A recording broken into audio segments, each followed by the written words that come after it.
Hello guys, I am Manish Kaushal from Gameberry Labs. I am a lead software developer, and today with me Ankit Royla, who is a senior software developer, joining me in this presentation. So we both are working at the Gameberry Labs, and I am working from the start. Like we started in 2017. Since there, I am working there. So today we will be covering the like how we built a highly engaging gaming platform, and we have an example for this one. So this was our first game, the most successful game. So I think some of you have heard about this. How many of you know about the Ludo Star, right? So it was one of the hottest game at the time. So uh, it was released in early 2017. So we started small at that time. There were not many users, but as we understood what player demands with this game, we quickly releases new features, and with time, we became number one mobile game in more than 20 countries. So it was a big achievement for us. And while we were growing, we also uh, became number one in grossing category also. So this was a very good journey in which we reached at this point that 7 million daily active players were logging into the game. So this is a very big number. So to explain like how big is you can think of like 600,000 users currently playing in the game in a minute. So 600,000 people are logging into the game and they are playing it. 600,000 around the globe. So people were playing with their friends let's say I am playing from India with a friend of mine in USA. So all over the world, of the people are playing. So how did we achieve this? Achieve this. So what made it possible? Today we will be covering all those aspects. So the major one is the system architecture that we created. So to achieve this scale, we faced few problems, but we finally got a very good architecture. So today we will be demonstrating that, and Ankit will be going on with that. And also, I would like to point out that there were cases where we found out that the technology that we are using were not the way of using was not correct. So to use correctly is also a major thing. And thanks to DigitalOcean, our whole system, our architecture were supported by DigitalOcean. So at the peak, you can say concurrency, there were 150 servers running, and all on DigitalOcean. So I would like to invite Ankit to explain the architecture. Okay, so hello guys. So I will be telling you about the architecture that we use for our game Ludo Star and also for our other games. But this was the first game that we used. And as you can see that we have clients both of Android and iOS, and they connect to our internal network, which is hosted at DigitalOcean.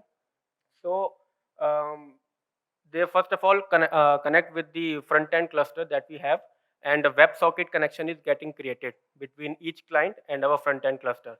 So there are different servers we have at the front end, and every client request comes in to our network. It comes via this front end cluster, and every response that goes out of it, it goes out via the same. Okay, so we have a lobby server cluster. So this one is stateless. So first of all, a user logs in into the application. It opens the app. It comes into the lobby. There are different things that a client needs. So first of all, which level a person is on. So and how many gold or coin he or she has, how many gems he or she has. If he or she wants to make a transaction, all of these stuff they are done via this lobby server cluster. And the database we use is MongoDB because it is very good. It has good documentation. It has a lot of support also available online. So why not? And so as you can see, the request comes in. The front end cluster uniformly distributes the request to the lobby cluster, and the G servers just completes the request and send the response back. So these are stateless. Single user can send a request. It can come to one server, and the subsequent request can come to different server. It doesn't matter in this case. So now the game cluster is where the actual action takes place. It has different servers and where the game is played. So we support 2-player games, 4-player games for Ludo Star actually. tag team and private games, all of those are hosted at the game cluster. So since lobby cluster was stateless, this one is stateful. Um, yep. So the request comes in to start a game, and the front end server connects to one of the game server for that client, and the game starts. Our yeah. So we use an in-memory database, Redis, for our case for storing temporary information. So for instance, um, for every user in which particular game server he or she is playing, that information is stored in our Redis, so that if someone turns his or her data off and then again turn it on, the WebSocket connection is lost with our internal network. So when the data is turned on, or if there is some network issues, so the newer WebSocket connection may be created with a different front-end server which has no idea to which particular game server is the user connected to. So for that particular reason, we store that information in Redis, so that both front-end servers and both the game server will put in the information into the Redis that this particular user is hosted at my machine, and the front-end server can get the information from there if the user has been reconnected. And also at the end of the game, all the updates like the coins won, the gems won and lost, win and lose, all the statistics are updated to the MongoDB at the end of the game by game server. So this is the basic stuff. And for a social game to be really social, what we need is the ability for a person to see if his or her friends are available online or offline or playing in the lobby. Basically, the status of the friends should be known. So for that, we use Redis PubSub mechanism.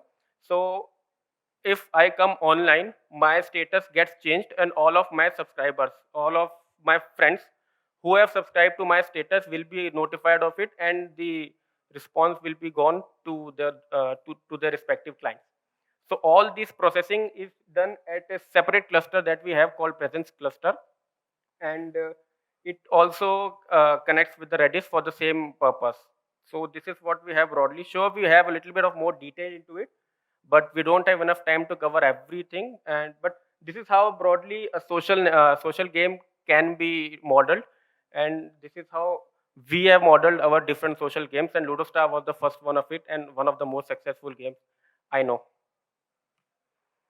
So the benefits of the architecture that we have is the efficient load distribution. As we can see that we have different clusters for different purposes, and if the traffic goes up, we can simply add another box, and if the traffic goes down, we can remove the box. So it is flexible also. Yeah, as I can see, it's horizontal scaling, because vertical scaling is, I think it's not scaling at all, because we just add more cores to the CPU and all. Ability to add or remove boxes makes it scalable a lot and flexible also. So that is why we opted for this particular approach. And for deployment of the feature release, we use the blue-green deployment approach. So we have almost next to zero downtime. So the people who are playing games will keep on playing the games on the previous servers, and after the new feature release, the subsequent games will be played on the same server but in the alpha beta manner. So, and we also need to configure the application. So for configuration, we simply cannot release every time. If you want to change a particular config, like the maximum reward that a user can get, or the maximum amount of bet the person can opt for, so all those things are dynamically configurable in our application. So we use Consul for it. So Consul is a service discovery tool. It also has a key value store. So the key value store is what we use for the configuration. So all of our microservices that we have at different clusters um, watch the key value store of the Consul, and Consul has a nice UI. So whenever I want to change a particular configuration, I will log into the Consul UI through the web, and I will just change the value of that particular key, and boom, instantly all of the listeners of that key will be aware of, and the configuration of the application will be changed instantly. So this is how we have modeled it, and now Manish will tell you guys why we chose DigitalOcean over other competitors. Thanks. Thanks, Ankit. So when we started, we knew that our system is going to be network intensive. There were a lot of services communicating with each other, and a lot of traffic coming from the outside world. So at that time when we evaluated, DigitalOcean was the most cost-effective solution in terms of network. So we quickly opted on it. And later on when we worked with them, we also found out that their customer support was very excellent. So I have one example to support this. So what happened, like when we were at around, let's say around 200,000 concurrent users, at that time in Mongo we started seeing high latencies for write. So we tried many other things, but we were not able to figure out like what is the actual problem there. So there we talked with the DigitalOcean support team, and they suggested that why not move to the RAID 5 configuration. So basically what RAID 5 configuration is, it will improve your write latency, but you have to attach extra storage. So for that, we just use the DigitalOcean block storage. We attached 500 GB volumes to each of the Mongo databases storage spaces, and now our latencies were improved. So it was a drastic improvement, and thanks to DigitalOcean customer support, we were able to achieve it. And same thing like regarding the databases, there was one more thing we observed while we were growing. So that sharding the MongoDB at the correct time. So this we were quite like we were late in doing this, but this is a very important factor because when we like around 300,000 or 400,000 users were there concurrently. So in our system there were total 15 million users. So to support that, sharding has to be done at the right time because then if your traffic still grows, you will not be able to support the queries. And these both points are around the external service, MongoDB. So one more very important thing that I want to point out is that always control concurrency from your application. So even if these problems were not there, if we have used the concurrency control from our application, let's say when 1,000 users are online. So let's instead of opening 1,000 different connections for MongoDB, I can control it with 500 concurrent connection every time. So this will not reduce the serving time of the queries, the write queries and the read queries. It will not reduce the latencies a lot for the users, but still it will control the system. It will help your Mongo to be in control. So this is a very important factor that we have learned. And one more thing that is very common, but I don't know like how many people uses it. So always follows the best practices that are mentioned on MongoDB or Redis websites. These are very great. Initially when we started it, but we did not follow, we just started it. But when we followed it, we got 5x to 10x performance boost by just following this. So this is very, very important. And last year, 2018, DigitalOcean released the dedicated virtual CPUs droplet. So this was also very beneficial in our case. So what happened, as you have seen in the front-end servers, the servers that talks to the outside world.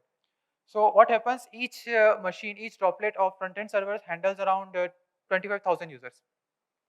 So when we were using the shared CPU, the general purpose droplets, there were cases where our system were like our CPU utilization was reaching 100%, but we were not having 25,000 users. This was happening because other users who were using the same shared cluster, same shared CPU were using it on a larger scale. So those factors were impacting our system. So for that, we moved these servers to dedicated virtual CPUs. So what happened? So there were like earlier when we were handling 25,000 per machine, now we were handling around 35,000. So this also helped us in the cost-effective part. So lesser machines means better value. So these are the learnings that we achieved here, and based on those learnings, we released other games also. So these were the three games which came in the later stage. So one was Parcheesi Star, which is a Parcheesi is also a Ludo variant. Ludo is a derived variant from Parcheesi, so it's a very hardcore game. So this game specifically like became popular in Spain and like similar Spanish countries. Ludo, Sheesh Ludo was also a different variant. So it's a smaller version of Ludo. And also we have recently released a Ludo Star 2, which is a kind of a UI overhaul and with new features. So this architecture have supported us with other games. And as we are exploring more and more things, like we are also now thinking of taking our system architecture to Kubernetes. So all this, with all this power, so we will be releasing more and more other games. And more other games means not just this kind of board games, other genres of the games. So with this, like we have already seen that 7 million is an achievable thing, 7 million daily active users. Now we are targeting 50 million. 50 million daily active users around the world. And 50 million daily active users means that there can be like 1 million people playing at a time. So for this, we will be going forward, and like there are various stories that I would like to mention, that when we were building this game, we got to see, like when this game was becoming popular, we saw that many footballers, many cricketers were tweeting about this game to their fans. So like we are doing from here, and it is impacting in the other parts of the world. And also, like just to point out what this social game can bring, there were many friendships and there were many relationships formed because of this. Unknown people who played a random game, joined together, formed the friendship, and I know a couple who got married also. So this is the power of a social game. So with this, I would like to thank everybody here. And if you have any queries, any questions, you would like to know more about Gameberry Labs, you would like to know more about the games, other games that we have built, you can drop us emails to me or Ankit, or even you can talk us outside. Thank you very much.